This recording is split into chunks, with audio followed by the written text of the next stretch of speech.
Just checking it out. Well, this is a little hard drive just for some shelter. Oh, do you? Okay, nice. Yeah. Nice. And so whenever there's a homeless room, you know,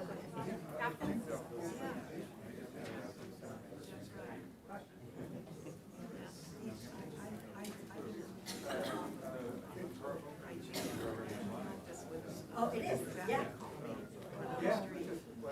Like, yeah, no, you circulate. You hit all the homeless action plan meetings, huh?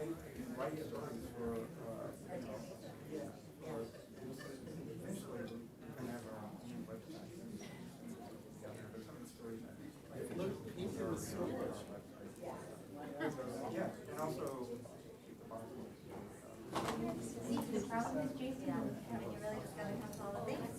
Thank you. Okay. All right, Jason. Well, nice to see you again. Glad that you're here.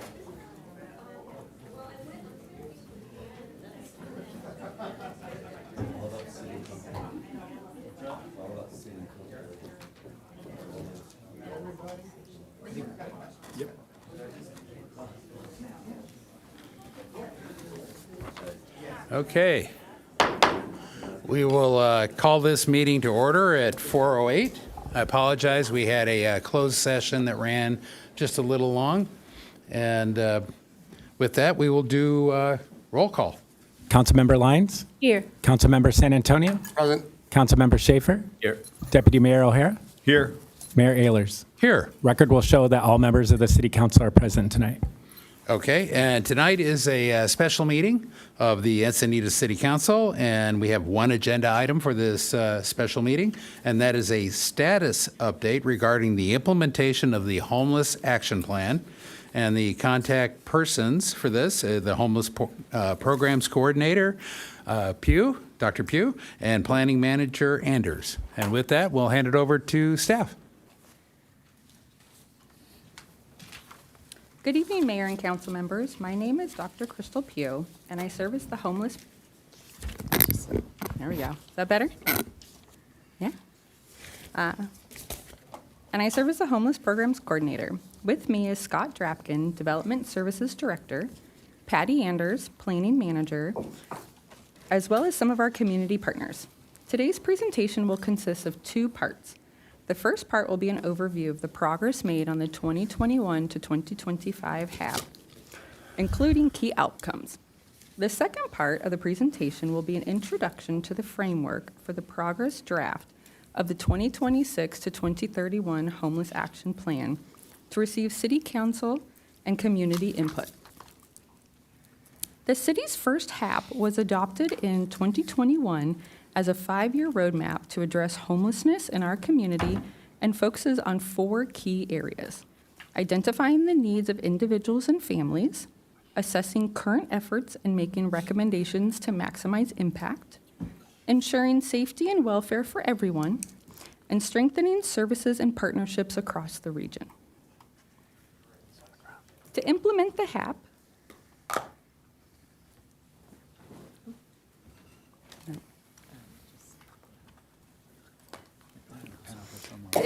HAP, 3 foundational goals were established. Goal 1 focuses on building capacity. Goal 2 aims to reduce the number of individuals experiencing homelessness. And Goal 3 focuses on increasing housing availability. Next, we'll look at the impact of programs and partnerships that support our homelessness response throughout 2025. Please note, the following data is limited for some programs operating in the community, as most providers do not publish their data until late spring. Our success in addressing homelessness depends on strong collaboration with the community. Over the past year, city staff have partnered with local providers to expand services and strengthen our response system.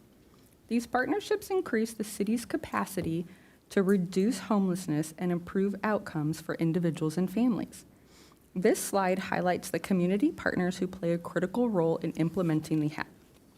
The HOPE team is comprised of the Sheriff's Department, the county's Office of Homeless Solutions, San Diego Rescue Mission, or SDRM, and PATH. Each plays a key role in outreach and engagement. The HOPE team was initially launched in 2020, then expanded in 2024 to include a second community-oriented policing and problem-solving, or COPS, unit with the Sheriff's Department to help provide a compassionate approach to enforcement and community safety. Additionally, BCNC and Jewish Family Services served as providers in 2025 with contractual obligations to deliver services under the HAP. Beyond these, other local providers offer critical obligations to deliver services under the HAP. Some outcomes for these programs in 2025 include the My Encinitas app with 279 requests, PATH, who enrolled 40 individuals and housed 22 through their outreach program, BCNC enrolled 72 individuals into the shelter program, and JFS enrolled 52 individuals into the Safe Parking program. I want to take a moment to recognize the progress of our newest partner, San Diego Rescue Mission. City Council unanimously approved San Diego Rescue Mission on November 12, 2025, for 2 full-time street outreach workers and the first full-time housing navigator in Encinitas. SDRM immediately mobilized and began providing services on November 24, 2025. As seen in the table on the left, from November 24, 2025 to January 21, 2026, SDRM enrolled 98 individuals through street outreach and had 40 placements. This is significant progress in less than 2 months with only 1 outreach worker and 1 housing navigator, as the second outreach specialist started today. The progress with just 2 homeless services professionals shows the dedication and effectiveness of SDRM's team of experts. The pie chart in the middle of the slide shows the breakdown of placements by type, illustrating the tremendous impact of SDRM's outreach and navigation efforts. It is important to note that SDRM has 4 existing homeless service programs throughout San Diego County. This is represented by the purple section of the middle pie chart. And contracting with SDRM provides the unhoused in Encinitas with direct access to these limited and very valuable resources throughout the county. This is an added service provided to the city by contracting with SDRM. The pie chart on the right in purple highlights the 23% of all placements that were into SDRM's existing programs in other parts of the county. It is also important to note that placements were based on the individual's specific needs and included permanent housing, transitional housing, shelter, and detox programs. Now that we've reviewed the 2025 program data outcomes, we'll discuss the point-in-time count data, which gives us context for understanding changes in homelessness locally. Homelessness remains a complex challenge at every level: national, state, regional, and local. As previously presented in the June 4, 2025 HAP update, this table compares point-in-time count data for San Diego County from 2024 to 2025 for both unsheltered and unhoused individuals. Per point-in-time count criteria, unsheltered individuals are those individuals living on the streets and in vehicles, and the unhoused category includes those individuals that are both unsheltered and those living in emergency shelters and temporary housing facilities. The 2025 point-in-time count indicated positive progress with approximately a 6% decrease in unsheltered individuals and a 7% decrease in the total unhoused population across the region. For Encinitas, which includes San Diego, Solana Beach, and Del Mar, the improvement was even greater, about 26% fewer unsheltered individuals and 12% fewer total unhoused individuals. The point-in-time count, overseen locally by the Regional Task Force on Homelessness, is a federally mandated census that provides critical data for planning, funding, and raising awareness. The 2026 count was conducted on January 29th of this year, with participation from the city mayor, several city council members, city manager, city staff, and community volunteers as part of this nationwide efforts. Results are pending RTF8's data validation process before release. This chart shows point-in-time count data for Encinitas, which again includes San Diego, Solana Beach, and Del Mar, over the past decade. A city council requested item that provides valuable insight into long-term trends and helps to evaluate the impact of strategies. While the numbers fluctuate year to year, they serve as a foundation for planning efforts like the HAP, allowing the city to track project progress and adjust strategies over time. In this chart, the blue area represents the number of housed persons experiencing homelessness, including those in shelters and temporary housing programs, while the green area represents individuals who are unsheltered, including those living on the streets. It's important to note the unsheltered count was not conducted in 2021 due to COVID. As shown on the previous slide, there was a notable decrease in homelessness from 2024 to 2025, both in Encinitas and across the San Diego region. Next, I'll review the June 4th, 2025 City Council directions and provide an update on their implementation status. This will help us see how City Council direction has shaped our work over the past months. On June 4th, City Council approved several motions to strengthen our homelessness response. On the left, you'll see the motion, and on the right, the current implementation status. I'm going to quickly provide an overview of the City Council's direction, which guided the development of the draft 2026 to 2031 HAP update. Motion 1, continue current programs and evaluate for data. A fifth goal has been developed in the draft 2026 to 31 HAP, addressing data to drive accountability. Motion 2, add a goal for enforcement, address service-resistant individuals, and enhance ordinances.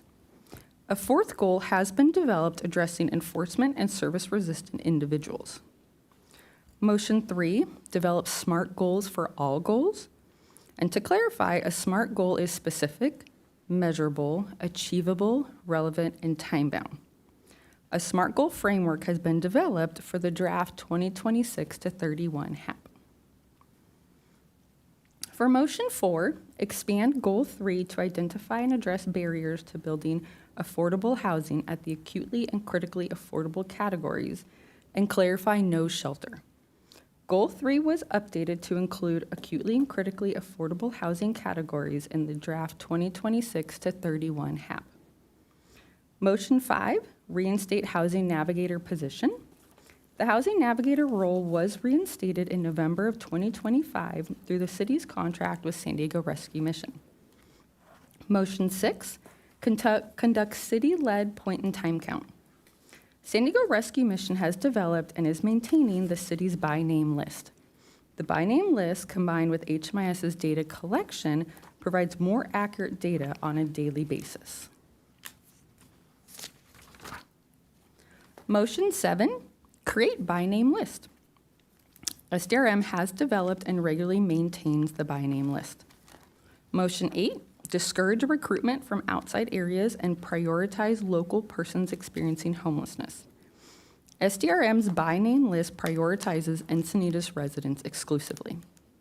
Motion 9, coordinate with county supervisor to increase prosecution rates. Local guidance was requested to ensure coordination alignment. Motion 10, remove Housing First mandate and focus on removing barriers. The Housing First model is not a requirement and remains flexible within the draft 2026 to 31 HAP, while still aligning with best practices so the city remains eligible for critical funding opportunities. Since the June meeting, City Council has continued to take important steps to support homelessness initiatives. In November, City Council approved a professional services agreement with San Diego Rescue Mission for homeless response services and directed staff to work with JFS on a shared cost plan for the Safe Parking Program. Unfortunately, JFS declined and the Safe Parking Program ended on December 31st, 2025. Most recently, in January, City Council approved amendments to Title IX of the Municipal Code regarding camping and sleeping in vehicles to assist with the enforcement efforts. In addition to City Council actions, City staff has made progress since September of last year when I was brought on board. Staff has participated as panelists in community forums in Encinitas, brought under contract San Diego Rescue Mission and their outreach worker and housing navigator. And in January, the mayor, several city council members, city manager, and staff participated in the annual point-in-time count. Now we'll transition to reviewing key elements of this 2026-31 draft HAP. Per City Council direction to update the 2021 HAP, staff prepared this draft update for 2026 to 2031. It's important to note this is not a completed draft, but rather a strategic framework designed to gather City Council and community input before moving forward. City Council also expressed a preference for the update to be completed in-house with a community-based approach by staff rather than using a consultant. In response, staff developed this draft based on the City Council's June 4th, 2025 motion, best practices, research, and staff expertise. Updating the 2026 to 2031 HAP in-house results in no additional cost to the city. Before reviewing the framework and goals, let's look at key considerations that guided the development of this update. A homeless action plan is a strategic roadmap developed by the city to address homelessness in a coordinated, measurable, and sustainable way. It outlines goals, priorities, and actions to prevent and reduce homelessness. It requires collaboration across departments, service providers, and community stakeholders, and includes data-driven strategies to improve housing access, supportive services, and crisis response systems. A HAP provides clear direction and accountability for how resources are allocated, ensures a coordinated response across agencies and partners, and builds public trust through transparency and commitment. It also positions the city to qualify for state and federal funding and supports long-term sustainable solutions rather than short-term fixes. Beyond these local benefits, a HAP is essential for aligning our efforts with RTFH's Continuum of Care community standards and the Regional Community Action Plan to prevent and end homelessness. It serves as a roadmap for implementing proven strategies like coordinated entry and data-driven performance measures. As directed by City Council, staff prepared a draft strategic framework for the 2026 to 2031 HAP in-house. Next, we'll review the proposed framework and updated goals of the 2026 to 31 draft HAP. This visual shows the strategic framework that organizes the city's goals and actions. At the top are the three focus areas: shelter and housing, outreach and supportive services, and public safety. Below shows the interconnectedness of each individual goal. The updated plan enhances the original three goals discussed earlier in the presentation, so I'll focus on the two new goals based on City Council direction and best practices. A new fourth goal was added that focuses on enforcement, promote public safety through enforcement, and support community well-being. To ensure data-driven decision-making remains central to the HAP, a new fifth goal was developed: use data to drive accountability and results. These goals reflect a comprehensive approach to addressing homelessness. Now we'll look at the recommended strategic initiatives for each goal, ensuring measurable progress, and would be further refined with City Council direction and community input.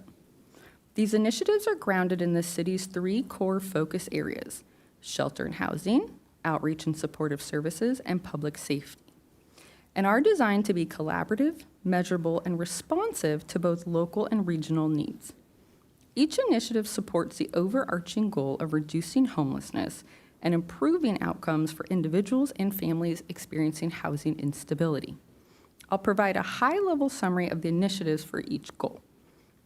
The initiatives for Goal 1 focus on increasing affordable housing, supporting regional shelter partnerships, and leveraging funding to create permanent housing options.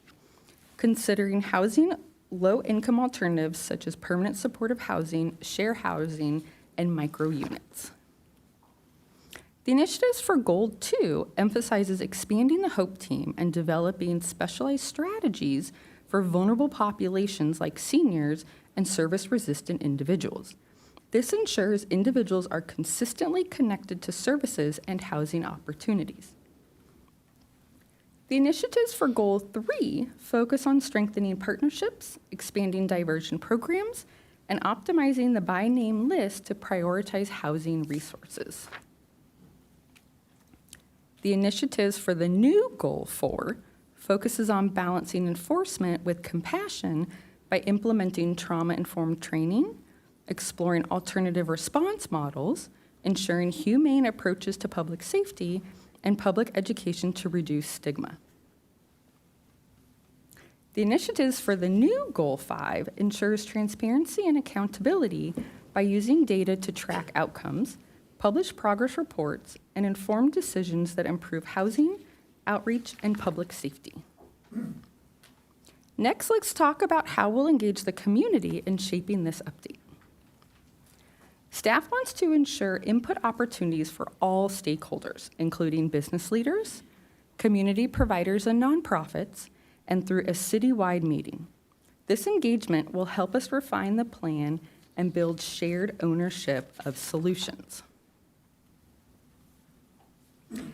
Next, staff will analyze the result of the 2026 point-in-time count and report back to City Council with updated data. Second, staff will continue researching additional state and federal funding opportunities to sustain and expand homeless response services in Encinitas. These steps ensure that our plan remains data-driven and financially supported.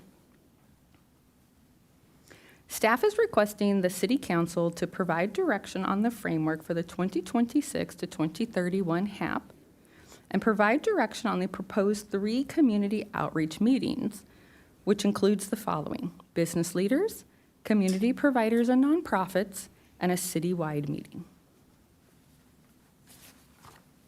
This concludes the staff presentation, and I'd like to remind City Council that members of San Diego Rescue Mission and other local providers are in attendance at the meeting this evening and are available to answer questions. Thank you. Okay, we'll start with questions of clarification. I have several. First question about the 3 meetings. Will they be all 3 open to the public or anybody that wants to attend any of the 3? I understand they may have different focuses. Since she's taken notes, the intent was that they would be 3 separate so that we would have a space for each individual group to share their comments. So would they be publicly noticed meetings or behind closed doors, basically? I mean, would they fall under the Brown Act and have published minutes or a recording, audio recording? That would be my preference, and we can talk. We'll give you direction on that, okay? So I got my answer. Second one, the 98 individuals on the by name list, and I love it that we're going down that path. Were they all sheltered, unsheltered, mix? Wait, I assume the by name list is we're tracking individuals, and they may be one day sheltered, next day on their own choice or not choice out. So what was the mix of the 98 by name list? Yeah, so the 98 individuals that were entered on the by name list, they were all unhoused individuals in Encinitas. So that's a combination of those that were, actively on the streets, that were in our safe parking program, those that were in the shelters, exiting out. So that comprised the 98. Okay. Do we have additional people on the by name list that are currently housed? Like in the Buena Creek Navigation Center, for instance? Yes, so the BCNC does have their 12 individuals on that list, and so those individuals are in the queue and actively working with case management to be matched to housing. Okay, and they're beyond the 98? Correct. Okay, because ultimately I want to see the total list we're tracking, and then I would love to figure out a way to correlate that to our point-in-time count. And I know the point-in-time count's very rough estimates and probably undercounted, but we ought to be able to show how this data roughly correlates with that data, because ultimately I think the goal is to have the by name list really be a more accurate count of true homelessness in Encinitas, and just Encinitas, not Del Mar, Solana Beach, San Diego, and Encinitas. And let's see, that really answered my questions. I've got Councilmember Joy Lyons up next. And we're doing questions of clarification. Thank you, Mayor. Just a clarification, I really appreciate the definition of terms, by the way, because I think I understand terms differently than maybe others, or maybe than is correct. So it's nice to have a understanding of exactly what the terms are. Having said that, I do want to ask for clarification on the point-in-time count. It has in the past included those who are in the safe parking program. Since we did the count on January 29th of this year, then this 2026 count will not include anyone in the safe parking program because it had closed down by then. I just want to verify. Correct. Yes, correct. Okay. It will not include those in safe parking since we no longer have the safe parking here. I just want to clarify. Thank you. Okay, with that, how many public speakers do we We have? have 8 currently. Okay, we'll go with the 8 and full 3 minutes. I'll call you up 3 at a time. First 3 speakers, Rebecca Nussbaum, followed by Scott Campbell, and then Teresa Beauchamp. Good afternoon. My name is Rebecca Nussbaum. I serve as the Chief Program Officer at Community Resource Center, and I just want to say it's a pleasure and a privilege to be here to speak and give feedback on the city's homeless action plan and some of the strategies being implemented to address homelessness. And I actually want to first begin by acknowledging and thanking Mayor Ellers, City Manager Campbell, Dr. Pugh, Councilmember Schaefer, and Councilmember O'Hara for joining us and participating in the point-in-time count on January 29th. I barely recognize you guys at 3 in the morning, but it was a pleasure to have you there. And your presence alongside service providers and volunteers really reflects the shared responsibility we all have to and hold as a community addressing homelessness in our community. So thank you. I appreciate that. And as the city evaluates homelessness response strategies, I also want to acknowledge the significant community dialogue regarding safe parking. And as a service provider, we see the value it can offer in providing safety, stabilization, and service connection for households living in vehicles. And for those households, it really can serve as a stabilizing point of entry to services and long-term stabilization. And as the city looks ahead, we also strongly encourage the continued exploration of additional state and federal dollars towards addressing homelessness in the community. There are tremendous funding opportunities soon coming online, including the encampment resolution funds that will be coming in the next few months. And we strongly encourage the city to participate, and we're happy to partner in that as we have on previous applications as well. Bringing more resources to the community really helps us scale some of the practices that we have that we know are best practice. And I also want to express our interest and willingness to actively participate in some of these community outreach meetings that Dr. Pugh had mentioned. And I believe that service providers like CRC really bring that frontline experience that can help inform some of the trends that we're seeing in housing instability, domestic violence, food insecurity, and system barriers that we think can really support and provide insight to the plan as we move forward. And finally, I would also welcome future conversations and access and coordination to the by name list. Shared visibility to this list with partners like CRC can really enhance case conferencing and service alignment and better housing navigation. Because as it stands right now, there's no visibility to community partners like ourselves to address that. CRC remains committed to working alongside the city and outreach providers and system and regional systems to ensure that homelessness in Encinitas is rare, brief, and non-reoccurring. And I appreciate the progress to date and look forward to working with you guys in the future. Thank you. Thank you.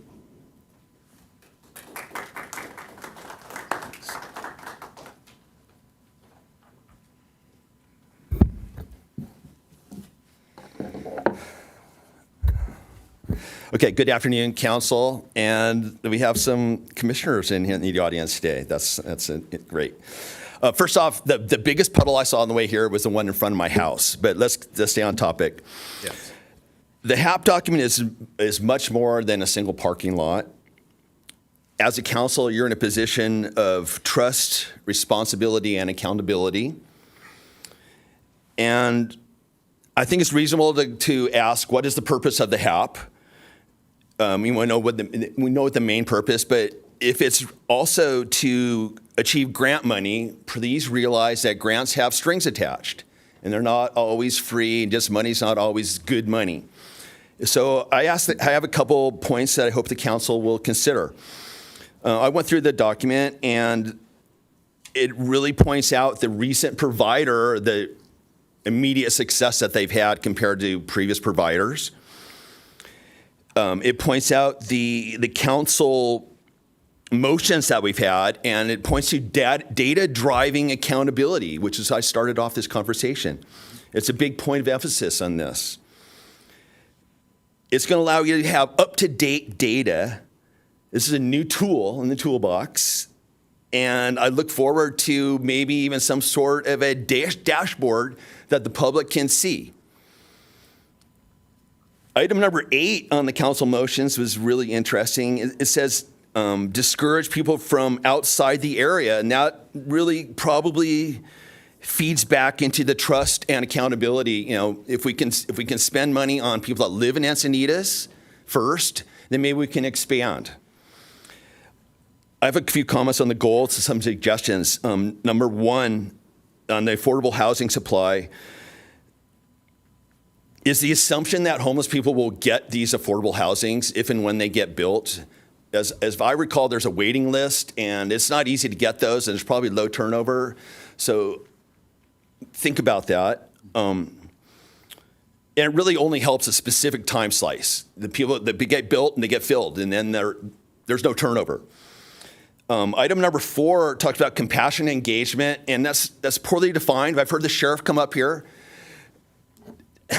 The school teacher with a ruler, that was compassionate engagement, and a mother with her ear, that's compassionate engagement also.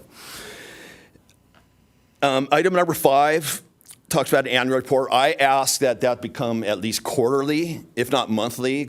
A yearly report is just not, it's too infrequent. And that's all I have. I'm not protesting this document. There's a lot of people in this audience that really want this. I think people in the city want this, and it really falls under community character and helping the city by helping these people. Thank you. Thank you.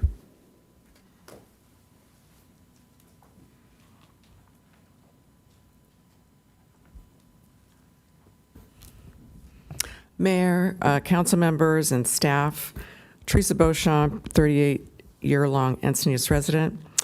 I applaud Dr. Crystal Pugh, Patty, City Manager Campbell, and the staff's hard work to update the city's homeless action plan. It is inspiring to hear from Dr. Pugh how many folks have connected to housing since last November when we achieved the support of San Diego Rescue Mission. Encinitas is moving toward functional zero, but numbers don't tell the whole story. This HAP draft does have a glaring hole. It fails to include restoration of a local safe parking program at the community and senior center. I urge you to agendize a proposal to contract with Dreams for Change, a proven, cost-effective provider. For 6 weeks, our unhoused neighbors have had no local safe place to sleep. Because the San Diego Rescue Mission doesn't operate overnight or on weekends, 2 a.m. in Encinitas could look like a mother hushing her children in a sedan, praying a stranger doesn't knock. It looks like a senior shivering in a van at the senior center, feeling invisible to the city that they helped build. No one here should spend the night wondering if they'll be moved along by sheriffs or targeted by a predator. Our neighbors are waiting for us to see them. Social responsibility isn't a partisan issue. It's common human decency. Please restore the safe parking program. And finally, I ask that you respect all public written comments, even if they include a different point of view from your own. The act of submission is a deliberate choice, templates or not. Your supporters also repeatedly use them.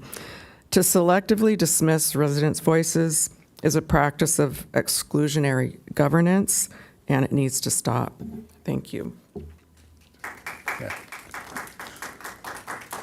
Next three speakers, Diana Cutlow, followed by Elena Thompson, and then Bob Kent with a time donation from Kim Piker, who is present. Good evening, Mayor Ehlers, members of the City Council. I'm Diana Cutlow, Senior District Representative for Senator Catherine Blake Spear. Finding solutions to unsheltered homelessness is a key priority for the center in alignment with the City of Encinitas. So I'd like to share some state updates that pertain to this issue. First, I'd like to congratulate the city on producing a thorough homeless action plan.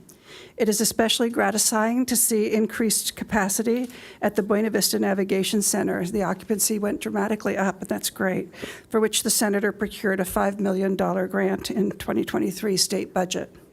More good news, through funding for housing construction, rental assistance, and encampment resolution, the state helped to reduce unsheltered homelessness by 9% statewide last year. So the progress we're seeing here is a statewide phenomenon. Additionally, state and local agencies have cleared more than 20,000 encampments and removed 330,000 cubic yards of trash and debris from public spaces. Because of the success of these cleanup and, most importantly, placement efforts that go along with it, the senator authored SB 569 in 2025, making Caltrans work with cities to more quickly address encampments on state land that's adjacent to highways. To ensure that state funds are used efficiently, the bill includes performance data to assess the impact. For 26-27, the governor's proposed budget cuts the homeless housing assistance and prevention program in half. In response, Senator Blake Spear has introduced SB 866 to authorize an additional $500 million to immediately increase emergency, interim, and transitional housing, which can be quickly permitted and constructed.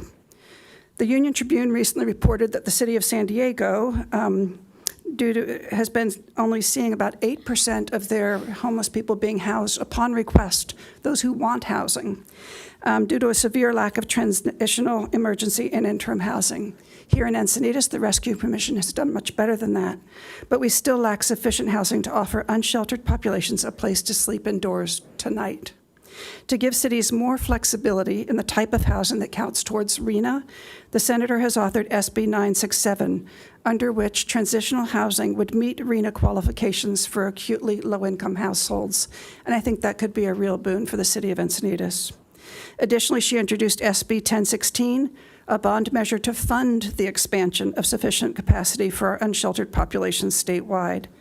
She's also co-author with Senator Calbaldon of SB 417, which would place a $10 billion affordable housing bond on the November 2026 budget, which would provide funds for affordable housing, not just the acutely low income. While there's no guarantee that the budget requests or the bond will be successful, I hope this is helpful information as you review the Homeless Action Plan and what resources the city will have to implement it. Thank you. Thank you.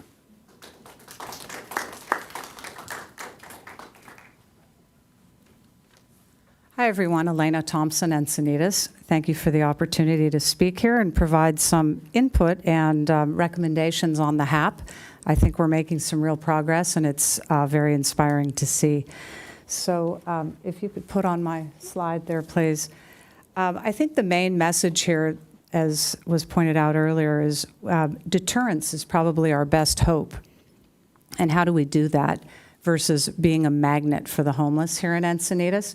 And I have a couple suggestions I'd like to see incorporated in the HAP prior to any community meetings, if possible. And that is that, number one, I think that the homeless policy needs to be fully separate from the housing policy. I'm seeing the two mixed together over and over again. These are different departments, different groups, and different challenges with different finances behind them. They really need to be separated, and I do disagree that Encinitas is one step closer to functional zero. Our job as a government is not to provide housing, it's to provide economic development so housing can be built where there's room for it. So the housing first philosophy is a failed approach we've seen in California, and we already have California's housing law and RHNA numbers that we're grappling with. So we've got to really bifurcate those two. Number two, the HAP really is sorely lacking financial data. I didn't see a single number in this very well-done report, and the metrics and the numbers are critical. We've seen our state already spend and waste $24 billion on homelessness. There's no national standard or best practice or any case studies showing where it's gone well. And to have a report before us and moving along through the system without any numbers is really quite worrisome as a taxpayer. So all of the calls for service are public service, our public safety, and Encinitas is our largest budget item. That needs to be factored in here, along with all the other expenses, as well as grants that we are getting and handing out. Number three, the HAP should include more tracking data. If we look at how we define success as we advance this program and look back in 5 years, without seeing the data in this report, I think we're missing the boat. And that should include, as I've seen, and I've compiled, but I don't have time to go over, the sheriff report data, the fire report data, all of the My Encinitas report data, My Encinitas app data, and all the data, quite honestly, from how our local charities are doing. If we're giving out grant money, we should have tracking and visibility to what, for example, the CRC is doing down on 2nd Street. How many people are they serving? How many people are getting free food in our town? And is that bringing more people? So thank you. Please include that in your plan.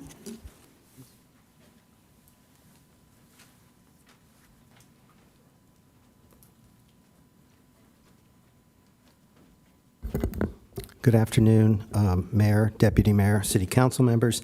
Thank you for bringing this updated homeless action plan forward, and thank you to the staff for all your work in putting this together, and thank you for your commitment to making homelessness rare and brief in our community. In looking at the plan, one comment that just jumped out at me is I do encourage the city to include our education institutions, if that's not already contemplated as a part of community engagement and conversation. This is something that just that I looked at that just jumped out at me as the draft plan indicates a critical subpopulation experiencing homelessness in Encinitas are school-aged children. And I would expand this to include Maricosta College, which also has students that are housing insecure. I think it's quite a barrier to one's mental and physical health and to perform well in school if a child or a college student is couch surfing, living in their car, or even experiencing unsheltered homelessness, even for one day. In the meantime, please take action now to restore the safe parking program at the community center. This is an ideal location for this vital program, which successfully operated for almost 6 years until it ended at the end of last year without incident. This program is truly the last rung of homelessness prevention. It provides a safe and stable place to sleep and helps people regain their footing. And as we learned from the program that operated for several years, many of the participants are seniors and individuals who are experiencing homelessness only for the first time. They're not the chronically homeless. This program provides a sense of safety in a time of upheaval and a bridge from homelessness to safe and stable housing. And since we have no year-round shelter options, restoring this program is a practical proven way to prevent people from slipping even deeper into homelessness. So please take the next step, and I understand the city has a process here, and as a taxpayer, I support that process by selecting a proven, experienced program partner and collaborate to fully fund and restore this program in Encinitas. Thank you for your leadership in taking action now in support of our most vulnerable neighbors by reaffirming your commitment to compassionate, effective solutions. Thank you. Final 3 speakers, James Hagan with a time donation from Bianca, who I believe is present. Yep. Jim Stiven, and then Russell Levan. Oh, man, I love this. Good evening, Mayor and City Council. Quick show of hands, who's homeless here according to the definition? We don't have the definition of homeless, but the city has told me I'm homeless. I live in a car. If you could address the... I'm sorry. You Fair got to enough. speak into the microphone, otherwise we I'll won't talk get you in the on tape. microphone. Not a problem. Yeah. So anyway, let's just say that I've been homeless for 15 years, and I'll start the story. Thank you for giving me the chance to speak tonight, and I'm grateful for holding this special meeting. I want to start by saying thank you for the work you do. I've been there, I know it's not easy, and I know the decisions you make affect real people's lives. Thank you. My name is Jim Hagan. I'm a longtime Encinitas resident. Encinitas is the only home I've known for a long time. I'm officially homeless since 2010, but I want to be very clear about something. I did not arrive in Encinitas homeless. I had a business. I had a house on Sunset. I had it all. I didn't drift in. I lived here. I worked here. And I had a business here. I banked here. I met city council members here. Through circumstances, I had a severe injury, changed my life. That happens to more people than we'd like to admit. Encinitas has remained my home ever since. For many years, I have lived in motorhomes, vans, cars. I've watched policies come and go. I've watched enforcement increase and decrease. I've watched people arrive. I've watched people leave. I've watched people die. I want to say something important. In the last 60 to 90 days, I have personally seen a significant decrease in the number of homeless and unhoused people in Encinitas. This did not happen by accident. This happened because of the planning, the outreach, and the community resources. So thank you. I also want to thank the community organizations that I volunteer alongside with in the city, particularly the Showers of Blessings, San Diego Outreach Mission, and the Philibelly. And we believe in Encinitas. Sometimes when I say we, I'm married, but I believe in being a part of the solution, not the problem. I came to these meetings not to complain, but to be a voice for myself, for the people that aren't here, for people who don't often get heard. Tonight, I want to talk about one specific part of homelessness that is often misunderstood. Again, the definition of homeless. People who live in their cars by choice are home free and own their car. They are not homeless. For many of us, the vehicle is not a failure. It is the only safe option we can afford in Encinitas. It's the only thing we can own outright, unlike many people who do not own their home in town. They rent. We own our home. Our car is our castle. That's what we say.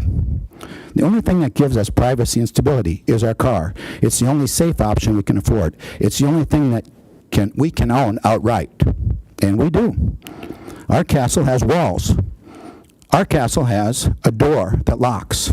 Our castle has something no one can take from us overnight: safety and security. So when we say our home is our castle, we are not being dramatic, we are being honest. In our minds, we are not homeless. We are housing challenged, home free, home debt free, doing the best we can with what has been given to us. What we ask for simple here tonight, our ask is a safe place to sleep at night.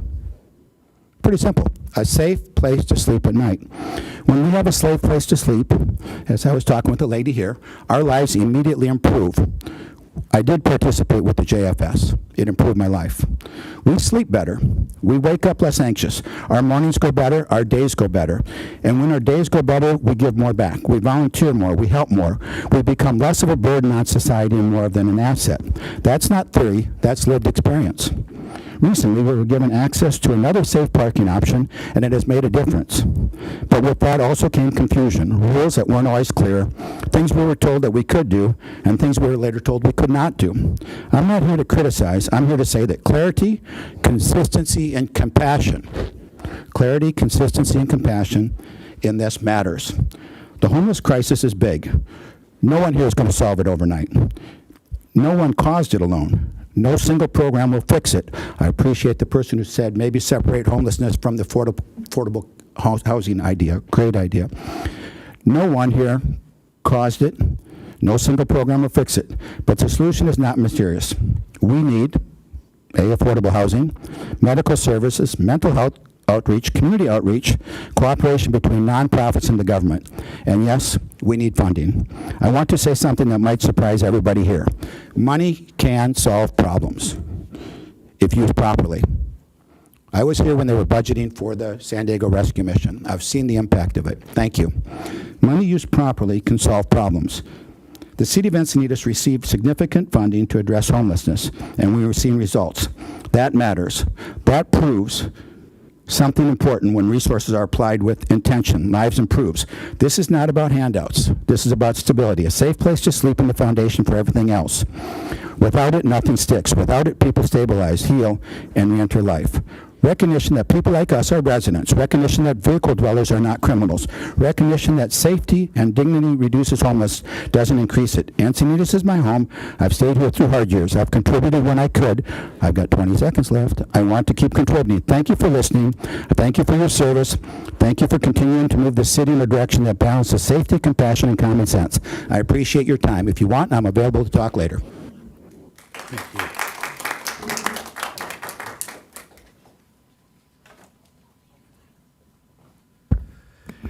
Mayor and council members, Jim Stuyven. I appreciate the fact that you are working together with staff to advance the homeless action plan for the period 2026 to 2031. I read over the proposed draft of the homeless action plan that staff referred to, and frankly, I was taken by the fact, as others have noted, that the safe parking program is not mentioned at all in the proposed draft. However, I'm willing to give staff and council the benefit of the doubt. I will assume, for sake of argument, that the reason that the safe parking program is not mentioned in the proposed draft is because I know that staff and council are presently negotiating with Dreams for Change to effect a reasonable and permanent, I hope, safe parking program for the city of Encinitas. So I wish and urge you to put that as a priority and act on finish those negotiations and act on the proposal to restore the safe parking program in Encinitas, and then include it in the homeless action plan. Thank you.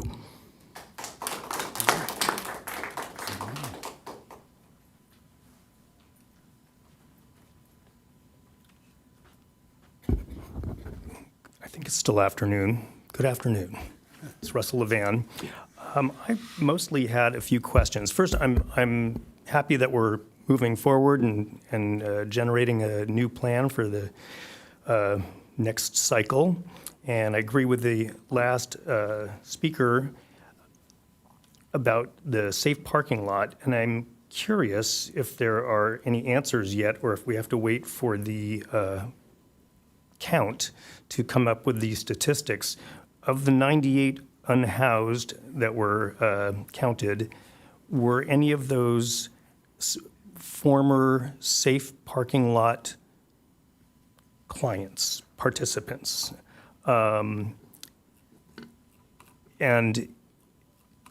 if not, or if they, either way, where did they go on January 1st when they no longer had a safe parking lot in Encinitas? So I'm sure there was some education and planning to help them find a new place, but I'm just curious if that was long-term or if they didn't get any place that they could go immediately. So I'm just curious to understand the statistics on that, because one day you have a place to park and then the next day you don't. So I'd love to hear how that all worked out. And I'm very curious if you have an answer now as far as, do we know those numbers, where they went, how that was, and if they were in part of that count that we did after December 31st. It seems like it was a pretty successful program, and I understand that it was funded through sources outside of the city's funding, but I think this is an important issue, and I would hope that if it was as successful as I think it was, that we could bring that back. That's all. Thank you. That does conclude speakers on this item. However, we did have 3 speakers register support but choose not to speak: Kim Piker, Barbara Takashima, and Gail Sorelli, and we'll make you part of the public record. Thank you.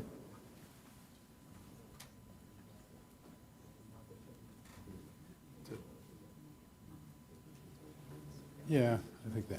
So I think I'm up first, and I'm actually continuing the clarification. The first clarification, the city manager would like to hop in, so I'm going to recognize the city manager, and then I'll make a few comments. Thank you very much, Mayor, council members. So as everyone knows, we did try to negotiate with Jewish Family Services to extend the parking lot. Unfortunately, those negotiations did not yield, continuing beyond December 31st. I myself, with staff, we have met with Dreams for Change, and I know some council members have had some meetings and things like that. So we have yet to receive any type of direction from City Council yet to what to do with the safe parking lot, but I need to let everyone know that we would have to go through a procurement process. So Jewish Family Services was in that parking lot and ran the program for 5 years. So it was natural that they asked for an extension, and then, of course, they were asking for funding. Because they are no longer there with the city, any expenditure over $100,000 has to be formally bid out, whether that's a bid for construction, which is low bid, or what we call an RFP, which is a request for proposal, or a request for qualification. So to let you know, that process would have to happen as we open it up publicly on Planet Bids, and that way any interested parties besides Dreams for Change could go ahead. Then what staff generally does is we'd have an evaluation panel, interviews and things like that. But we would need to, that's quite a bit of an arduous process, so we would need, depending on what happens in HAP, and also we have budget workshops coming up. As we know, JFS was $610,000. We have talked to Jewish Dreams for Change, and that's coming in at over $300,000. So City Council would have to have discussions on safe parking, RFPs, and budgeting. So that's what happened. So I just want to set the record straight. We're not negotiating with anyone at this time for a safe parking lot. Thank you. But many of us are meeting with them. I haven't yet, but I've got a meeting that just had to get rescheduled, but I will meet with them. I wanted to go and clarify some more. When we talked about the by name list and the count there, that was the unsheltered.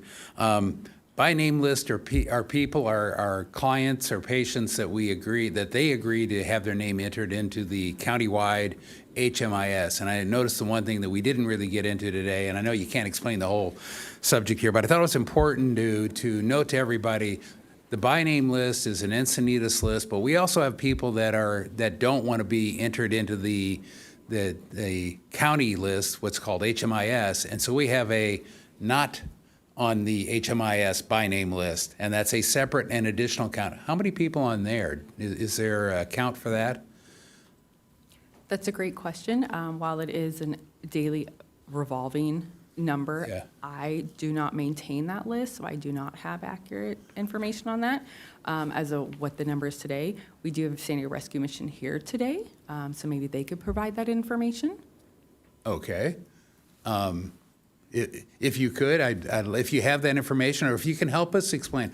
I want to make sure that this entire council and the audience understand where we're going with this data, why it is so critical to know who are homeless so that we can track their outcomes. And, as we add this fifth goal, and I support the fifth goal of accountability, having good, accurate data and knowing what you mean when you say something, we got to have it all figured out. So I want to ultimately see a big list of individuals so we know their outcomes wherever they are, and then out of that we'll pull accurate data that tells us which programs are being effective, which programs are not, and then we can decide whether we're allocating costs correctly, be it a safe parking lot, be it a Dreams for Change or any other program that we've got. So can you help us understand the not on the HMIS by name list? Absolutely. Thank you. Again, my name's Paul Armstrong. I'm the Chief of Staff at the San Diego Rescue Mission, and so I loved working with you guys. Yeah, so we have our own data system that's a tool that we use to track, and that's to track encounters. So in addition to capturing who we're serving, that's how we're able to report the items of education that we're able to do, because part of the funds do come from have to be geared towards substance use and things along those lines. So that's how we're tracking what were our encounters. Did we give them a pair of socks? And so we have our own data table that's able to capture all of the information, and that has the full full by name list of everyone that we encounter. Everyone does have autonomy, and so that's when we talk about they have the right to say, hey, I do not want my information shared. If they tell us they do not want their information shared, we have to protect that. So that allows us to be able to maintain, to go, hey, we are working with, and I will have to get the specific numbers, so our team manages that data, so I'm sorry I don't have the specific breakout of that, but it's easy for us to figure out. Our goal is always to submit them into HMIS if for whatever reason they're unwilling, or sometimes we don't have enough information. Some individuals don't want to tell us their name when we first meet them. So it's guy with the green hat. And that's how we start out. Okay, guy with a green hat. And then as we get to know guy with a green hat, then we build out that. But what our data table lets us do is build a profile. As we gather information, what we can then tell you is, hey, we're working with 98 people. I'm going to tell you most likely about 90 of them are already in HMIS. Most of them are. The number of people say don't want to is typically a smaller number, but at least we can still come to you and say this is how many people engage, this is how many people we're working with, and you guys can also have confidence we are trying to get them into the regional databases. So as far as the database, you're acting under contract to us and our agent. Do we have access to that not on HMIS by name list? Yeah, we share all appropriate information. Oh, okay, so we have access to it. We just haven't, because ultimately, one of the speakers talked about a dashboard, and I would like to see a monthly or quarterly update on these numbers, because to me, this will replace the point-in-time count and be far more accurate. Because when I went out, there's a lot of subjectivity in a point-in-time count. I think it's a good exercise, but there's a lot of subjectivity there. So thank you for explaining that, and we may bring you back up. And then the other thing about HMIS, if you could explain, we're not the only, and SDRM is not the only group. Almost all the groups in San Diego, CRC, they all work with HMIS. That's why ultimately the by name list needs to be correlated with HMIS, correct? Correct. So within HMIS, it's part of the trusted network providers.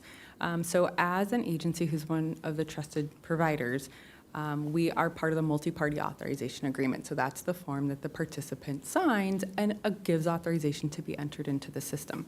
And so once they're in that system, all the other agencies that are part of the trusted network are in HMIS and can help provide services to these individuals if the individual's needs match that specific agency's program, for example.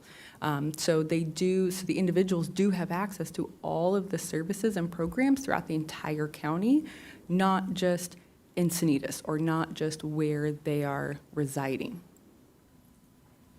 Okay, and so pulling it all kind of together where I'm going, and one of the audience members mentioned this, financial data, and I'm first trying to determine what's being successful and have a flow chart or whatever. So one of my inputs to the HAP would be, let's be very clear about the databases and how the database is handled and what the metrics that we want to derive out of there are. I'm looking for metrics of success based on a by name list, both in and outside of HMIS. I'll call it a comprehensive by name list that has sheltered, unsheltered, in HMIS, outside HMIS for Encinitas, not San Diego, Encinitas. That's the ultimate goal here, so we can manage the problem. You know, what is it? Peter Drucker, the management guru, said you can't manage that which you can't measure. So first step is I want to get the measurements straight. And then from that, the financial, how much are we investing in each one of these? And that will come later, but we will look at the operational excellence of each one of these different, be it a parking lot, be it any other program we've done. We used to do open doors. I want to find out the true success rate, and that means all the way to permanent housing, through the initial contact all the way through to permanent housing. So that's my first comment. With that, I will yield because I've taken a lot of time. Sorry about that, but I'll recognize Deputy Mayor O'Hara. Sure. I want to start off with just a little bit of clarity out there. I think there's a lot of confusion over the parking lot issue. Start off with the dollar amount, which was $610,000. I'm curious as to the people who continually come here. I've been watching other city council meetings. I only see us coming here to talk about the parking lot that's gone.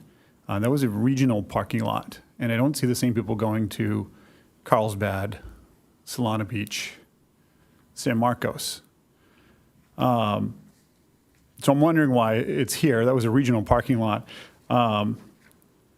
We didn't end the regional parking lot. We actually, I'm really proud of this council across the board here.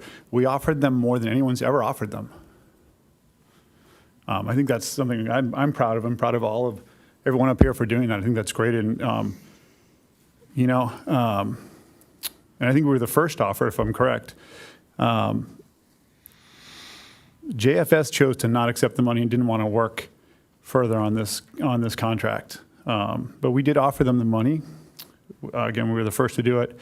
And I think that gets overlooked. I know I've seen it on, I think it's called Encinitas Political Action or something like that, where they said we canceled it, but we didn't. They did. And so I just think everybody should be on the same page with this. How do we move this forward? I think this is a very important group who do have the most at risk. And to bounce it around with untruths doesn't do them any service. And I think if we really want to help them, we have to be truthful in our approach. There are 3 lots in North County: Oceanside, Vista, and City Heights. So there is a safe parking lot. We just don't have one here. I know I would support this council. If you go to one of the other councils and they're willing to have one in their city, it's a regional parking lot, we can work with them. We'll work with that too. I know staff has done a great job of reaching out to other cities to see if that possibility exists, and they continue to do that, and I applaud them for that effort. I know it's a very hard effort to work on. But I think it's really important that we're all honest about this. We didn't drop the parking lot. The parking lot left.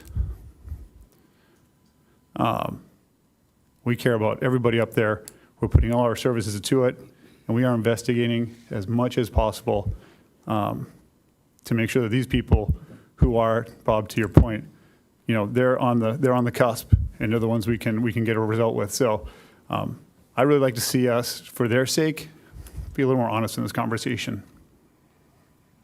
I know we all care about them, so let's all get on the same page. I'm going to yield for now. I have more to say. I think this has been a great report, but I thought that was important to put out there. And Councilmember Schaefer. Thank you, Mayor. It was great comments this evening. Paul, would you mind coming back up to the mic, please? So you've been here for now about 2 months, a little over 2 months. Sure. And how many cities do you work with throughout the county? We have formal contract with the city of Vista. We received a grant from Health Grant, so we're now working in El Cajon. And then we do still have some work that we do in the city of San Diego. And National City, or no more National? Well, National City is our shelter, so we partner with their other outreach teams, but we operate our shelter, National City. So from your assessment, from your time here, and you guys, from my understanding, have been extremely effective. Yeah. What is your assessment of our city? Just what's your initial assessment after 2 months? Well, I would shout out your city staff has been an incredible partner. And one of the things we look for is a partnership. And that's what it's felt like. That's when they see us as we bring value to the table, and we are able to coordinate and work with them. I will tell you also, CRC has been an incredible partner as well. We've established a good working relationship with them, and so we're able to engage with them. So we found that, and we have a great working relationship with the Sheriff Department. So we're finding, we think if you're a good partner, people will be a good partner back. You guys have been a good partner, and that's allowing us to be a good partner back. Thanks, Paul. And that's great to hear all of that stuff. That's the people that are working on the project. Now, the people that it's affecting, the homeless people. Yeah, What's your take on that part of it?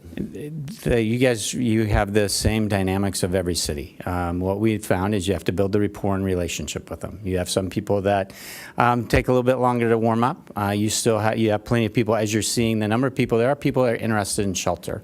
One of the common misconceptions is that people, and we use the term service resistant, we just haven't been able to connect with them yet. And what we do find is our model is we're able to build trust, and so that as we build trust, we're able to navigate a path forward. So what we would see from the population is we've seen the full spectrum that I would offer every city has.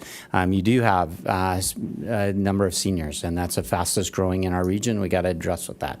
So I don't see anything different from the other parts of the county. And so this is just my assumption, but you're saying that most people want shelter, but how many do you see on a percentage basis across that don't want shelter? Well, and I want to be. There's always going to be some folks, and it may be because they just they may have had a bad shelter experience, and so they may start with no. But usually what we find is over, and I don't want to quantify too much, but over 45, 60 days, when they see us every day, it starts to become a real possibility. So you're saying the majority, just James Hagan back here had a great, and I'll get to that in a second, but not everybody is seeking something. So there's a group, and so is there a percentage on that? Is there a... Just so I can get back to you. I have not, what we've seen is, so when we started in Vista, we were getting reports of 80% of the people were refusing services. Within 2 months, we flipped that number, and we actually had 85% of people asking for services. Perfect. So that's what we tend to see is that, right, and even for our gentlemen living in the car, right, there comes a tipping point when living in the car may or not be helpful anymore. And when that happens, we're ready to engage. Awesome. Thank you, Paul. I really appreciate your time and your report here. So I hear a lot of great comments out here. Rebecca, thank you for what you do at CRC. Scott, always bringing the practicality with You're right that we're going to get to a point where there's not enough housing. We can't build the housing, and then all of a sudden it's full, and then those people aren't leaving, and now we're going to, in 3, 4, 5, 6 years, we're in the same exact spot. But right now, what we're doing is we're starting kind of afresh and coming back to a place where we're getting the data, we're getting the numbers, we're actually building the measurements so we can start to actually measure our follow through with reality. Elena, I do agree that we do need to understand where the money is, how much we spend, and where that comes from, just from a practicality. We talked about this with Pacific View. At some point, there's things that you want to have, but you do have to talk dollars and cents, and that's just a fact. There is grant money, making sure we don't. What I'll say too is I really appreciate, James, for you coming in today and pouring it out there and putting out the reality of your life and your situation. That vulnerability is important because I think I see you here, see you now. You look like you're groomed and you stay ahead of some of these things, and you're able to take care of yourself, and you appreciate the life that you have and your freedom. That's a phenomenal statement that you don't want a house that you can't afford, and you don't want the burdens that other people carry. But you do carry some burdens of keeping yourself effectively capable in your process. You also stated in the last 60 to 90 days you yourself have witnessed a drop in homelessness, and you're thankful for that as somebody who is home free or might be considered homeless, if you will. And I appreciate your perspective on that. The ability to sleep safe, and Councilmember O'Hara mentioned this. We worked with and we went to, and our staff went to the Jewish Family Services before they came to us and told them that your contract's coming up, and then that's when they said that they need $600,000 to keep going. We offered them half and tried to keep it open, and we worked with them more than they worked with us. And here's the thing is, we don't run the community runs the community. We try to help make sure that all the things are resourced so the community can operate properly. I hear a lot of conversation about a safe place to park. James needs a safe place to park. Jim, Bob, Teresa, do you have a driveway somewhere you can provide for give there's a lot of people that want to give. I have an affordable housing unit on my property. I have a family of 4. We could use the extra 600 square feet, live in a 1,100 square foot home. We could do it, but we rent it out to a nurse. And she makes do. And at times she has friends that come by and they want to surf through the community and they park. You know what I'm saying? There's ways for the community to help the community. It doesn't always come from the people sitting up here. And so if there's solutions you want, then I implore you to keep searching and keep finding and working with these. Set up the conversation. We'll have it. And so what I'll say here is I am extremely proud of Crystal and Patty and Scott, all the 3 of you, and everything that we've brought forth in this report. I will say I do think that some of those numbers that come up with, but what it showed was the reality of what we're doing and the steps that we're taking and the positive steps that we're taking. And ever since we have opened the homeless action plan and the safe parking lot, we've seen the uprise. Only in the last 2 years have we seen a downtick in homelessness, at least in our town. And I will say, if for some reason this parking went away and it was our requirement, I have many of friends that have moved to other towns and purchased houses in Temecula far outside of Encinitas because they cannot afford it here. If for some reason this parking lot shuts down, there's other places that you can go, and it's not a right and a requirement to live in Encinitas. It's a privilege and an honor. And there's ways for people, again, in this community to keep helping if they want to keep doing those things. So I applaud this everything about it. And I know that slide 6 and our goals, I think everything we're doing with what I've seen so far in the last 2 months with working with SDRM, I just couldn't be more ecstatic for where we're going. And I just want to give it a little bit more time to see where we land, and the people that are trusted to do the job, we're not the professionals doing it. The professionals over there are doing it, and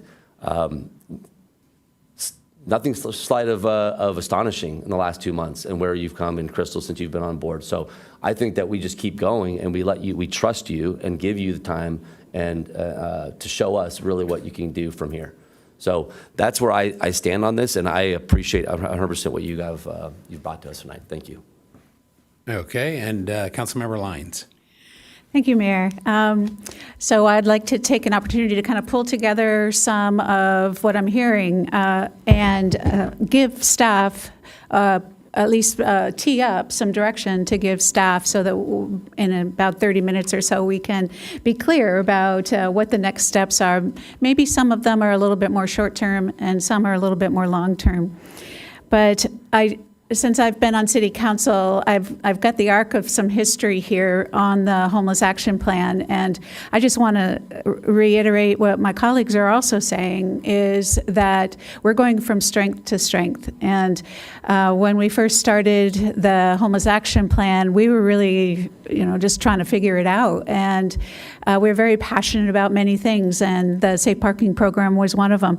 And at that time, I thought we were pretty novel in that. We were kind of maybe ahead of the curve a little bit, but I think others are coming along, and our regional partners and our other North County cities, they're really coming along, and we're growing together. And this is regional, really. We have our part to play, but we're really taking advantage of our regional partners too in a way that's maybe more positive and more successful. So I'm really happy about that. We're working towards improvement, so this is just one step in the improvement. There are some things in the report I want to use as an example. For instance, we didn't have data from CRC yet or OHS in our report yet, and that's because they're not ready to report to us. We'll be getting, Crystal's told me, Patty's told me, we're going to be getting their data in the next couple months on their cycle for reporting. So this is a work in progress, and I think our staff would really benefit from some specific direction from us, and thank you for being here to give your input. Let me jump to just throw out a few ideas for further discussion to see if we're aligned behind it. I would like to include the restoration of the safe parking program into the goal number 3. I think that's probably where it would be, but if we could get some more detail on a safe parking program, then I think that would satisfy the concerns of a lot of community members and also align with what we've chosen to do in the past. Now, we're just at a juncture right now when we don't have one, but that provides us with an opportunity to hit the reset button. How do we want to do a safe parking program in the future? I know that we've already reached out to the city of Carlsbad. There's some common interests there. There may be some ways for us to join together to get funding. Funding's always an important element of any of our programs. I would like us to be clear that we want to continue to look in that direction.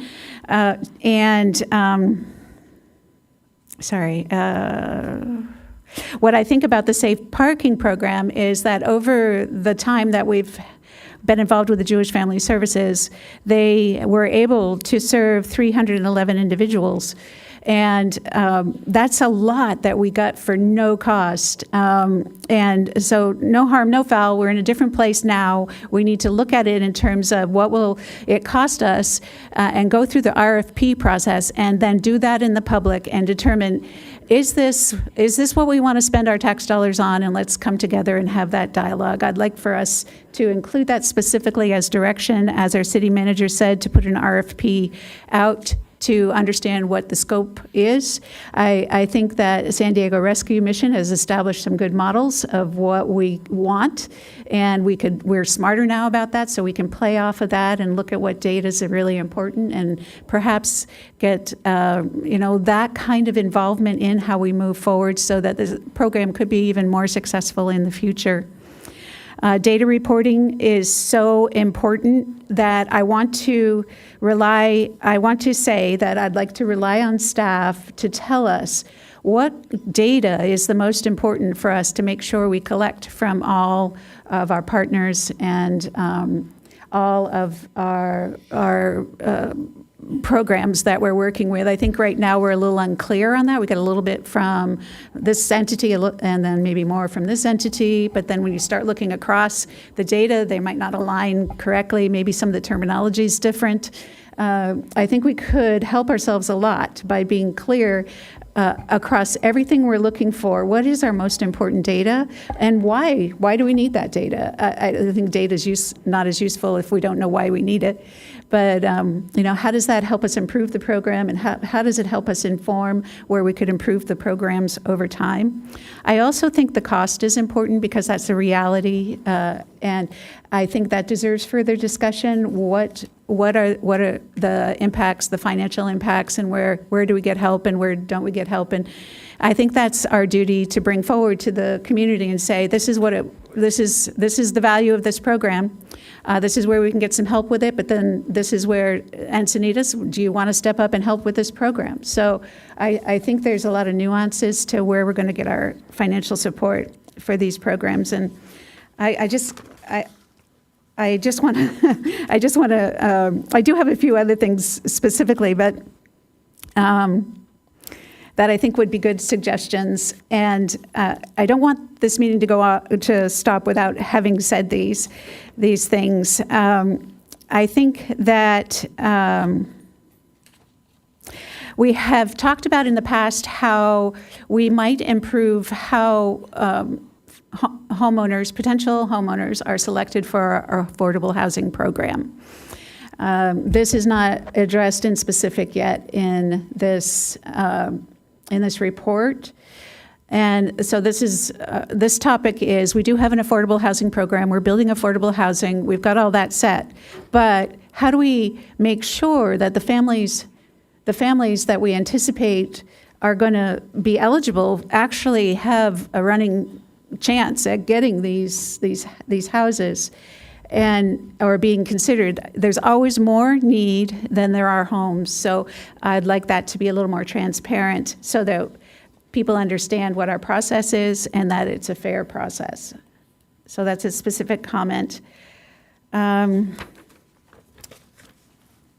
And as far as education, which is goal number 2, I agree with the comment made by the public member about having the schools intentionally being involved in the public outreach. Miracosta College is in my district, and I do talk to them, and I know that they have some concerns. I don't know whether the avenue would be through the school district liaison meeting or whether they would be intentionally brought into a more public meeting to allow them the opportunity to talk more specifically about what the concerns are with the students who are coming to our schools, not only Miracosta, but also our other schools in our district.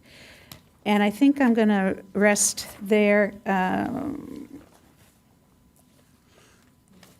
Yes, I will. I'll rest. on that. Councilmember San Antonio. I just want to say thank you very much for that report. That very insightful, very helpful for me. Also, regarding the safe parking, San Diego Rescue Mission, thank you so much for being here. Thank you for the numbers, the metrics you provide. Believe me, I was impressed when our city manager gave us after the first month. I was impressed. I was not expecting that update to even to come to us right away with those numbers, and then to get the second one even better. I have lived. I actually had to move out of here and moved to San Alejo. I couldn't afford it here, and I'm not trying to be an elitist. It's beautiful in San Alejo. It's more beautiful here, but I couldn't afford it. And I think to what Councilmember or Deputy Mayor O'Hara said, there are other safe parking lots available. There's 3 other ones. I think they're even bigger than this one. I'm not saying that that's the end-all be-all, but I can't live here. I've got to go somewhere else. I've got to make my way somewhere else. I've had the opportunity to be able to move back here, and I love it here. Obviously, my business is here, my family's here. But I think when I think about it, I look at what we've done up here as a council, everybody up here. I think Deputy Mayor O'Hara is right. I mean, we've really tried to put the staff in place. We've got Dr. Pugh here now, Patty, Scott. I mean, we have a pretty strong team, and those numbers are only, these results have only come with 2, our housing navigator and outreach. One outreach. Our third one just started today. I think to think about the safe parking lot, yes, you're right. It's no longer here. But I think that if we give the San Diego Rescue Mission a little bit more time, we'll see what those numbers can be. I think I've heard Vision Zero. Maybe we won't need a parking lot. Maybe San Diego Rescue will be doing an even more incredible job, and we can continue to keep those numbers rising, keep being able to house more people. Sorry, I kind of skipped around, but I guess when we say what we do up here as a council, I think if you looked around to our neighboring cities, Solana Beach, Del Mar, they have no programs. There's nothing that they provide. It's us. And then the next one, what's the next one? It's Oceanside, Vista. I just remiss for me to say that we are doing what we can as a city, and we are continuing. I'm telling you, this team that we have right now, I really believe in them, and I really believe in what we're poised to do. I believe what we're going to do. So I don't have any exact suggestions, but I just want to say that we as a council, I really believe that we're looking forward, and we're trying to be stronger in this as well. I was talking to our staff in my briefing. I get it, man. These are somebody's parents. These are somebody's, dad, brother, sister. These are people, and I firmly believe that we look at it through that lens. That yes, we want to help. So I'll rest there. Okay, Deputy Mayor O'Hara. Really appreciate everybody's feedback. This is a great report, and this is a great discussion, so it's amazing. So real quickly, I'm looking for correction as much as I'm asking a question, but with the City Rescue Mission, as the Jewish Family Services closed the parking lot, you assisted people who were there to their next step in that last month-ish. Could you give us a clarification on that, please? Come on, Sorry, back up. you're getting your steps in. I appreciate it. Hey, no problem. Yeah, we partnered immediately. We were available every day for about the last couple of weeks that the safe parking was open, so that we could engage with them. And then we were actively working with whoever was willing to work. Some folks went ahead and moved on, but anyone, we made sure that we were available to help as needed. And then to Mr. Levine's question, could you answer the last day of the parking lot? How many people did you have to help, or who was in there? Do you remember?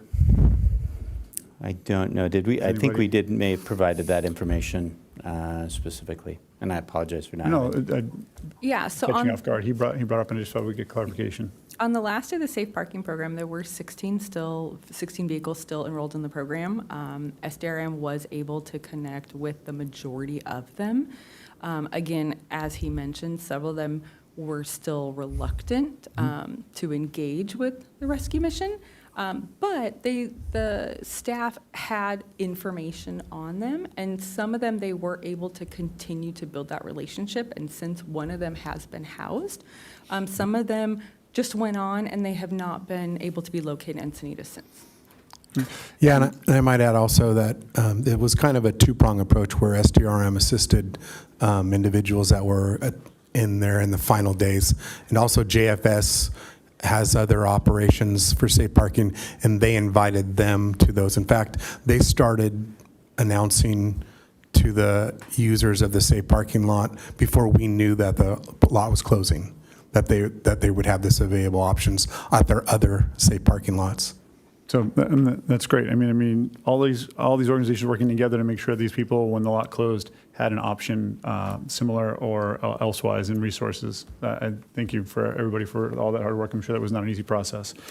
Just a couple of quick notes. I do agree that I think the idea of I think we're doing so many good things here that increasing the transparency through the dollar side of it, expressing what you might be a public basic dashboard, and then having slightly more robust reports that come to council at a reasonable amount of time annually would be really helpful in kind of moving this along. And I think it would be a great opportunity for the city to highlight the hard work of the staff.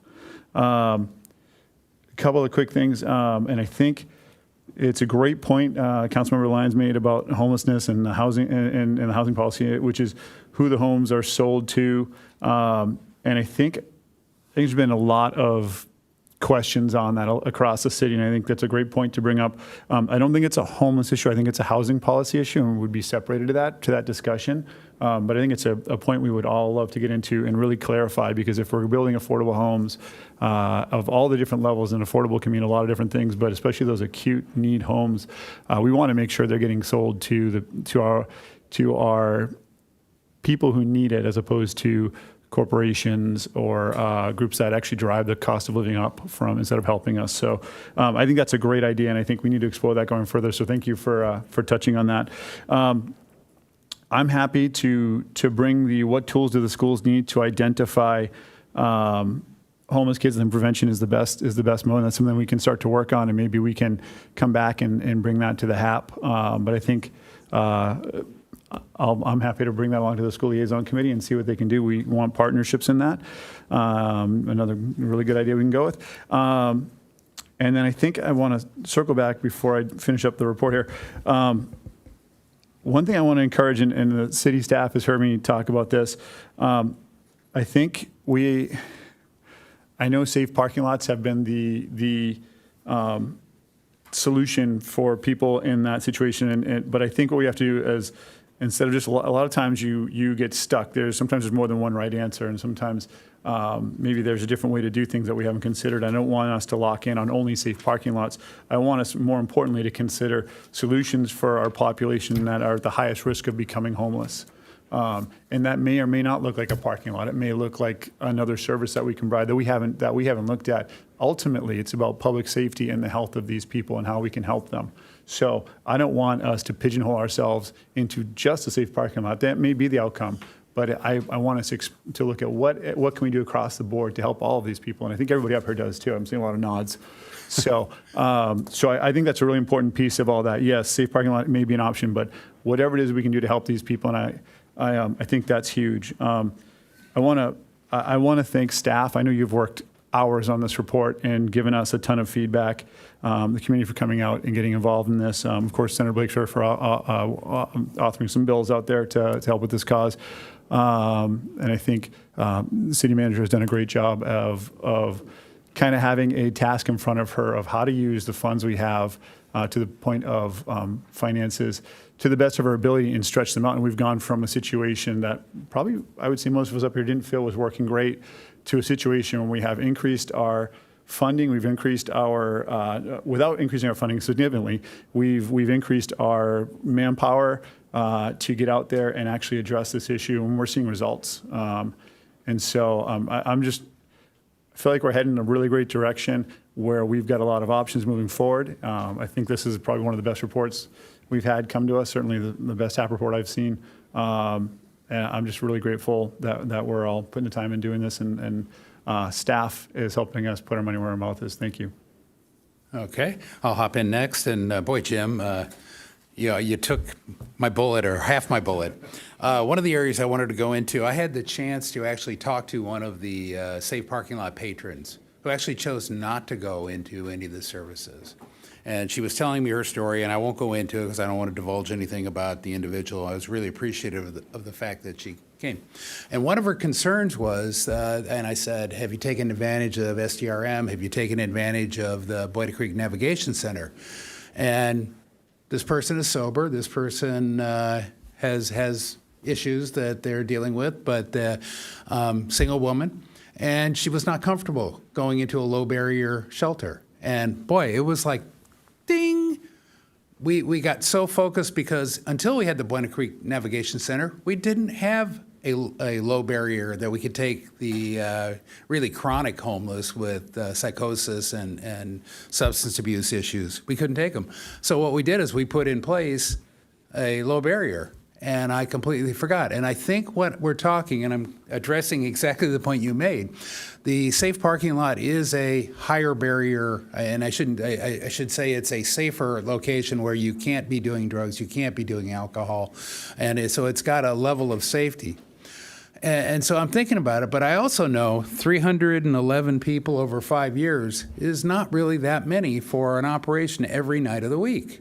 That were the numbers, right? So I'm really concerned, and if it's coming back at $600,000 per year, which is what the current quote from the quote we turned down from JFS, that'd be $3 million over that 5 years. So you're starting to talk large numbers, $10,000 per person. And could we do other things with that same money? And that's why, again, getting back to metrics, getting back to good use of our money, I'm like, well, there's some people that a housing voucher, a hotel voucher would be a much more humane, beneficial. Imagine a family, single mom with 2 kids. Wouldn't it be a better solution for that person, instead of having the kids try and do homework and sleep in a car and take a shower in a public shower there on site? Wouldn't it be better to have them at a hotel? Now, granted, we didn't have the professionals at SDRM screening and being able to set up, who should go there. Now, I know in our past history, we used vouchers very freely, and we did damage, or I should say damage to the reputation at a minimum, at some of the local hotels. And this would be one of the trade-offs. So what I'm encouraging is, I'd like to see not SPL per se, safe parking lot, but I'll call it high barrier or an alternate solution. And it could include a safe parking lot. It could include a regional safe parking lot, partnering. It could include a hotel voucher, but limited to people that deserve it and would use it and need that extra level of safety, be it a family, be it single battered women, whatever that can't. And again, this is much like the Boyd Creek Navigation Center.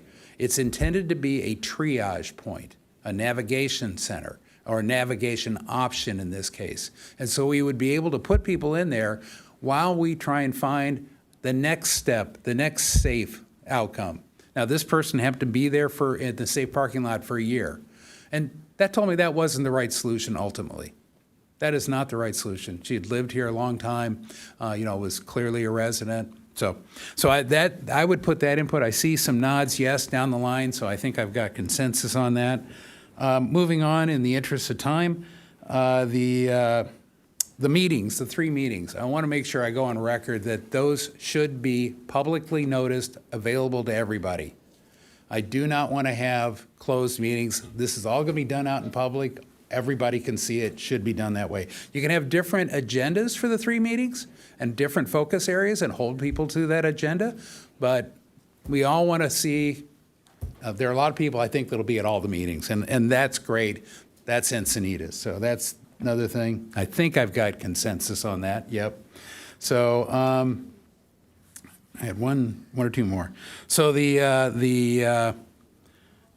talking about housing, homeowners getting selected for affordable housing, Jim, I think you said this is really separate from it, and I think I saw it caught in our goals. And I think when we come back and we are working on goals in here, I am in 100% support of what Councilmember Lyons suggested, that we need a process whereby the affordable housing units we are producing get allocated. But I don't want to conflate affordable housing with homeless, because it's a bridge. There's a relationship there, but they are separate issues.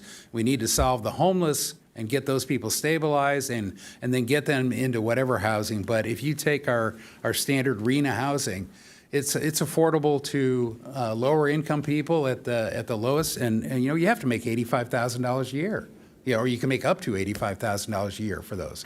And that is not the group of people we see right now coming through most of our home lists. They're making far, far less. They're, acutely, I forget the name. There's a whole new HCD level. So, and the other thing I want to make very sure that the HAP does not conflate affordable housing with the HAP. And so I think one of the scrubs, when we get into the detail of it in the future, is I will be looking for that connection. I want to make sure we handle affordable housing in our housing element, and we handle homeless and transitioning them into programs or wherever we need to get them the permanent shelter, rather than talk about how we're going to fund new housing, because they are totally separate. Last but not least, and this is really the thing that I don't see in here, and this is the conundrum we're all under, is how do we provide services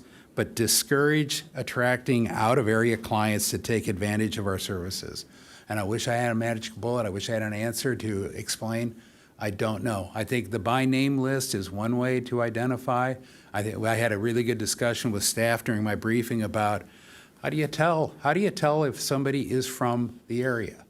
I can tell you that from the experts I've talked to, the head of Alpha Project, he said, we cannot verify their location. And how do you do it anyways? Did you live are you a van lifer? Do you live 4 months in Encinitas and 8 months in Idaho? You could. Are you homeless when you're here? I don't know. Is it tourists when they come, homeless when they're here? I don't think so. So we probably need a better definition of homeless in the report, and I'm seeing nods. And I think we need to take into account somewhere in this report how we're going to determine who are the people we're really targeting to help, so that we don't. And by the way, in talking to the person who was a year-long patron, definitely have some people taking advantage of our system. It's not most of them, but there are definitely people, from the stories I've heard, from not just from this person, but from other people. So, and direct information I've gotten anecdotally, it's all anecdotal, so I don't have any numbers, but definitely I've seen examples, I'll put it that way, of people who moved to Encinitas to take advantage of the safe parking lot, because one person was going to take classes up at the Gemological Institute. And, so with that, I've got Councilmember Schaefer. Yeah, just real quick. We don't need a motion on this, right? This is just a receive and file? No, this is feedback, yeah. Yep, and so I appreciate all of the input, and I like where we're going, so I was going to motion, but that's good. Okay. And Councilmember Lyons. Right. Mayor, I heard you say that you felt like you had some consensus on something, but I just want to get some clarification. What I understand is that you were presenting things like, yeah, there's options. We have BCNC, which is a low barrier option. We have families and women who are experiencing abuse. They have some options at CRC. And so we have a group of options to address specific issues that people have or specific needs that they have. The safe parking programs captures people before they lose, before they become fully homeless. And it always has. And it has been used consistently throughout the last 6 years. I see that as still one of the options for us to consider as we move forward with our HAP. Is that what you were saying? If I may, I wouldn't equivalence the CRC shelter because that's a long-term one. I'm talking the triage step and the navigation center. The navigation means basically triage. So I think we need a safer triage option for people that aren't comfortable going into a group home setting with their family or because of their personal circumstances with people that may be substance abuse. So, and the safe parking lot is an option. And I think that's what has been fulfilling a good portion of that option. But I think hotels, and I think there may be other ideas, but I'm asking that rather than treat it as it's either low barrier navigation center or safe parking lot, like Councilmember O'Hara said, it's really, we can think beyond the just parking lot. There are other ways to, I think, better serve those same clients in a triage navigation center type approach. Well, thank you for clarifying. I look forward to seeing what the broad range of options are. Okay. Councilmember O'Hara. I just wanted something I wanted to make sure I did tonight. I just wanted to, in this process of the HAP, I wanted to first acknowledge all the people who came out and did the count at the CRC and the CRC for organizing it. Thought it was a really great effort. It was amazing to see how many people turned out. So kudos to all the residents, fellow council members and staff, everyone who came out. San Diego Rescue Mission was out there as well. Thank you. I also think it's really important in this process to acknowledge the people who are off on the front line who aren't in the room right now. But a huge acknowledgement of the professionalism and the compassion and everything that we need them to embody that our public service officers, our firemen, and our sheriffs display towards all the individuals we try to help, because they're generally the front line. And kudos to them for how well and how hard the staff work alongside of them as the Rescue Mission. The collaboration is incredible, and the results show it. So thank you to all of those agencies. Okay, with that, I believe that's everybody. And with that, we are adjourned until, let's say 5 after. So we'll start just a little. Thank you. Mixed recycling is important to create a sustainable future for our planet. What you put in your green bin matters. Your unwanted scraps get turned into